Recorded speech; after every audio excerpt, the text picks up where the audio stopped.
Image বাংলার নতুন একটি ভিডিওতে আপনাকে স্বাগতম।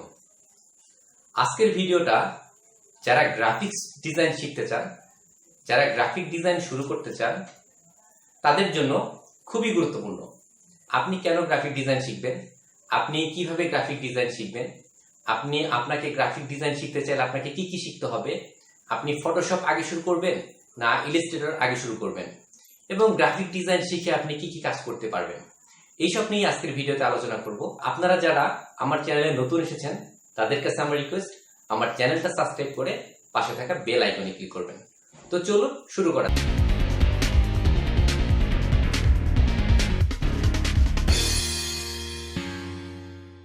যে কোনো ধরনের বিজনেস হোক, সেটা অনলাইন হোক বা লোকাল মার্কেটে হোক, গ্রাফিক ডিজাইনটা লাগেই। যে কোনো ব্যবসা, আপনার যে কোনো ব্যবসায় যদি তারা বিজ্ঞাপন দিতে চায়, তারা লিফলেট করতে চায়, তারা তাদের ভিজিটিং কার্ড করতে চায় বা যে কোনো কিছু করতে চায়, আপনার অনলাইনে ওয়েবসাইটে বিজ্ঞাপন দিতে চায়, ফেসবুকে বিজ্ঞাপন দিতে চায়, ইউটিউবে বিজ্ঞাপন দিতে চায়, গ্রাফিক ডিজাইনটা আসলে লাগেই। তাই গ্রাফিক ডিজাইন খুবই গুরুত্বপূর্ণ একটা ব্যাপার। তো এইটা যারা শিখতে চাচ্ছেন তাদেরকে অবশ্যই ওয়েলকাম, আপনারা গ্রাফিক ডিজাইনটা শিখে ফেলেন।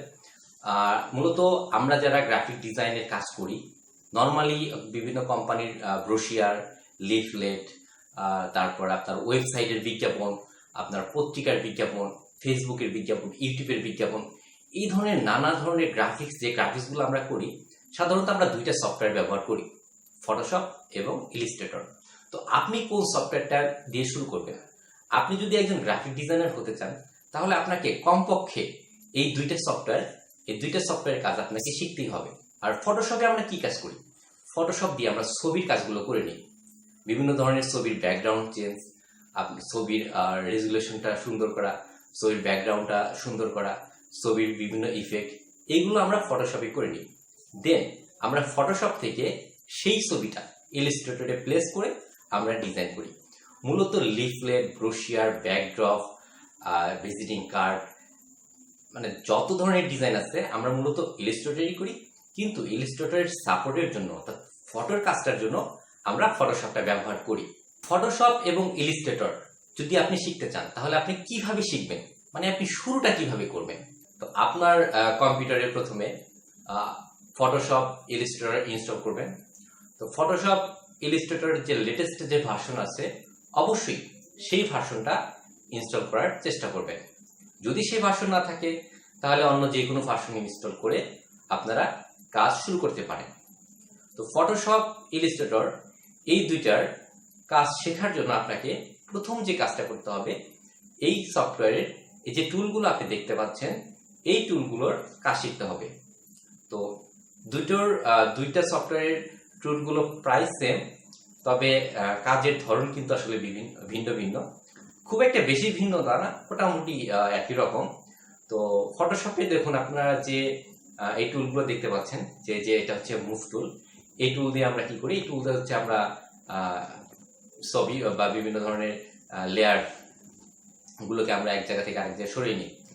তো তারপরে আপনারা এখানে অনেকগুলো টুল আছে, পেন টুল আছে যেটা দিয়ে আমরা ক্লিপিং পাথ করে নিই ব্যাকগ্রাউন্ড রিমুভ করার জন্য, এবং এখানে অনেকগুলো টুল আছে। সেই টুলগুলোর কাজ আপনারা ধীরে ধীরে শিখতে পারবেন।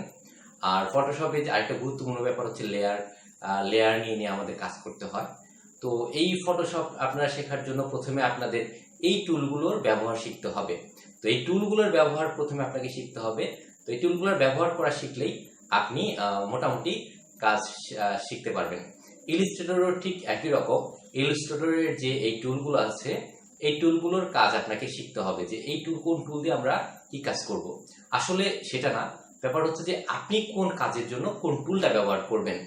তো এই জন্য হচ্ছে যে আপনাকে যেটা করতে হবে, আপনি যদি আপনি নিজে শিখতে চান, ইউটিউবের অনেক ভিডিও আছে, সেখান থেকে আপনি সাপোর্ট নিয়ে শিখতে পারবেন। আপনি একটা কাজ শুরু করে দেন এবং সেই কাজটা আপনাকে করতে চাইলে কিভাবে করবেন? আপনি ধরেন যে আপনি পাথ কিভাবে করবেন। ধরুন আপনি একটা ছবি নিয়েছেন, তো ছবির ব্যাকগ্রাউন্ডটা চেঞ্জ করবেন।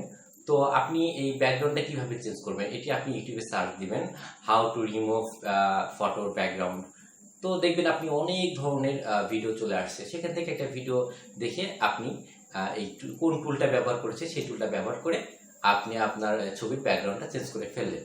তো এইভাবে সার্চ দিয়ে আপনারা দেখবেন যে আপনার যে প্রবলেমটা মানে আপনি যে কাজটা করতে চাচ্ছেন সেই কাজটা করার জন্য ভিডিওতে যারা টিউটোরিয়াল তৈরি করেছে তারা কিভাবে সেই কাজটা করেছে, কোন টুলটা নিয়েছে, সেই টুলটা নিয়ে আপনি কাজ সেরে ফেলতে পারবেন।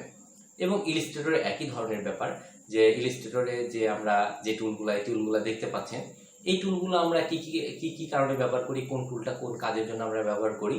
তো আপনারা যে প্রবলেমটা ফেস করবেন সেই প্রবলেমটা লিখে আপনারা ইউটিউবে সার্চ দিবেন, সেই প্রবলেমের উপরে দেখবেন অনেক টিউটোরিয়াল চলে এসেছে, সেখান থেকে আপনি একটা টিউটোরিয়াল দেখে নেবেন। তো এই যে টুলগুলো দেখছেন, ইলিস্ট্রেটরের যে টুলগুলো দেখছেন, এই টুলগুলো দিয়ে আমরা কাজ করি। আসলে ফটোশপ এবং ইলিস্ট্রেটর এই দুটোর মধ্যে আসলে পার্থক্য কি, আমাদের দুটোই কেন শিখতে হবে? আপনি চাইলে কিন্তু একটা ভিজিটিং কার্ড বা একটা লিফলেট বা একটা বিজ্ঞাপন আপনি ফটোশপে তৈরি করে ফেলতে পারেন, আবার চাইলে আপনি ইলিস্ট্রেটরে তৈরি করে ফেলতে পারেন। তাহলে আমাদের দুইটা সফটওয়্যার শিখতে হবে? এখানে হচ্ছে ব্যাপার হচ্ছে যে ফটোশপের যে কাজটা, ফটোশপটা আসলে আমরা একটা নির্দিষ্ট সাইজে কাজ করি, সেটা যখন আমাদের বড় করতে চাই, ধরেন আপনি একটা ব্যাকড্রপ, একটা 18 ফিট বাই 8 ফিট একটা বিশাল একটা ব্যাকড্রপ আপনি করতে চাচ্ছেন, সেটা আপনাকে ইলিস্ট্রেটরে করাটা বেটার, কারণ ফটোশপে এত বড় ফাইল নিয়ে আপনি কাজ করতে পারবেন না।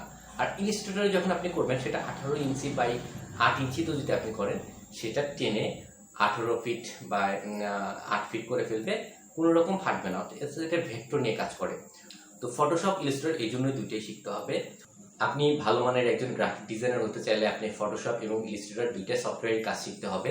তো এর জন্য আপনাকে অনেক পরিশ্রম করতে হবে, আপনাকে এখানে সময় দিতে হবে, আপনাকে অনেক ধৈর্য ধরতে হবে। আর এই কাজগুলো হচ্ছে যে ব্যাপার হচ্ছে, টুলগুলো শিখে ফেললেই যে আপনি গ্রাফিক ডিজাইনার হয়ে যাবেন, আপনি ক্রিয়েটিভ ডিজাইন করতে পারবেন, সেটা কিন্তু নয়। আপনাকে টুলগুলো শেখার পরে যেটা হতে হবে, ডিজাইন থিম শিখতে হবে, নতুন ডিজাইন ক্রিয়েট করার যে ক্রিয়েটিভিটি, সেটা আপনাকে ডেভেলপ করতে হবে। তো সেটা কিভাবে ডেভেলপ করতে পারেন? তো আপনি নতুন একটা ডিজাইন তৈরি করতে চাইলে আপনাকে যেটা করতে হবে, অনেকগুলো ডিজাইন দেখতে হবে। ধরেন আপনাকে কেউ একজন বললো যে আমার একটা ভিজিটিং কার্ড করে দিতে হবে, তো সেই ভিজিটিং কার্ডটা আপনি কোন ডিজাইনে করবেন? এই জন্য যেটা করবেন, আপনি প্রথমে গুগলে সার্চ দিবেন, গুগল ইমেজে গিয়ে সার্চ দিবেন ভিজিটিং কার্ড ডিজাইন, দেখবেন অনেক ধরনের ডিজাইন চলে আসছে। সেখান থেকে আপনি একটা ডিজাইন পছন্দ করুন, বা কয়েক ডিজাইন থেকে চিন্তা ভাবনা করে কোন ডিজাইনটার কোন অংশটা ভালো লাগছে আপনার কাছে, সেই ডিজাইন থেকে সেই অংশটা মানে কপি করে নিয়ে, বা ওই ডিজাইনটা আপনি নিয়ে নিলেন, ডিজাইনটা আপনি মনে মনে নিয়ে নিলেন, নিয়ে আপনার যে নতুন ডিজাইনটা করতেছেন সেখানে আপনি সেটা মানে সেইভাবে সেই ডিজাইনটা করে ফেললেন। এইভাবে আপনারা একজন খুব ভালো একজন গ্রাফিক ডিজাইনার হয়ে যেতে পারে। যারা একেবারে নতুন তাদের জন্য আমার আজকের এই ভিডিওটা। তো আপনারা গ্রাফিক ডিজাইন শিখতে থাকেন, আর যে কোনো প্রবলেম হলে, আপনারা যে কোনো ধরনের যদি কোনো সমস্যায় পড়েন, যদি কোনো ডিজাইন আপনারা না বোঝেন, তাহলে আমার এই ভিডিওর কমেন্টসে আপনারা কমেন্টস করবেন যে আপনার কি কোনো প্রবলেম হচ্ছে, বা আপনি কোনো বিষয়ের উপরে যদি কোনো টিউটোরিয়াল চান, যে আমি এই বিষয়ের উপরে একটা টিউটোরিয়াল আপনারা জানতে চান বা দেখতে চান, তাহলে আমাকে কমেন্টস করবেন, আমি সেই বিষয়ের উপরে একটা টিউটোরিয়াল তৈরি করে দিব। তো এই ছিল আজকের ভিডিওটা। যদি আরো কিছু জানার থাকে তাহলে আপনারা কমেন্টসে সেটা লিখে দিবেন, আমি সেটা জানানোর চেষ্টা করব। আর ভিডিওটা ভালো লাগলে অবশ্যই লাইক দিবেন এবং শেয়ার করুন বন্ধুদের মধ্যে। আর অবশ্যই আমার চ্যানেলটা